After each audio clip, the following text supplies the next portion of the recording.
আসসালামু আলাইকুম। দেখেন, চেষ্টা থাকলে সব কিছুই সম্ভব। দেখেন আমি কিভাবে হাঁচাটা বানাইছি, ঠিক আছে, দেশি মুরগির জন্য। তো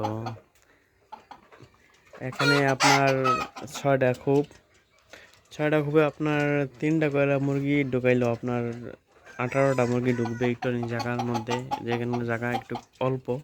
আমি ভিডিওটা করতে পারছি না, একটু দূর থেকে করা লাগতো। তো আমি ওই দেখেন এখানে আমার বেড়া আছে, পার্টিশন আছে, তার জন্য আমি ভিডিওটা হাঁচাগুলো সুন্দরভাবে দেখাতে পারতেছি না। তো দেখেন, এখানে তিনটা ঢুকবে, এখানে তিনটা ঢুকবে। তো এখনো ফুল সেট আপ দেওয়া হয় নাই, মুরগি কম আছে, তার জন্য দেই নেই।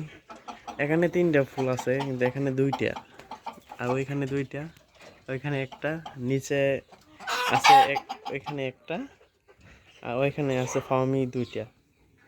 তো হাঁচার মধ্যে পালে নাকি মুরগি সুস্থ থাকে, তারপর ডিম পাওয়া যায় বেশি। আর তার জন্যই হাঁসার মধ্যে মুরগি পালা আমার। তো দেখি আমি আপাতত পরীক্ষা করে দেখতেছি যে কীরকম ডিম পারে। আর ভবিষ্যতে ভালো মানের হাঁচা আনবো কিনে, ঠিক আছে। তো আমি দেখতেছি পরীক্ষাভাবে যে হাঁচায় পারলে কতটুকু সুবিধা, আর নিচে লিটারে পারলে কতটুকু সুবিধা। তো আপনারা ভালো থাকবেন, আর মুরগি বিষয়ক যে কোনো পরামর্শের জন্য নিচে কমেন্টে লিখবেন। ধন্যবাদ সবাইকে।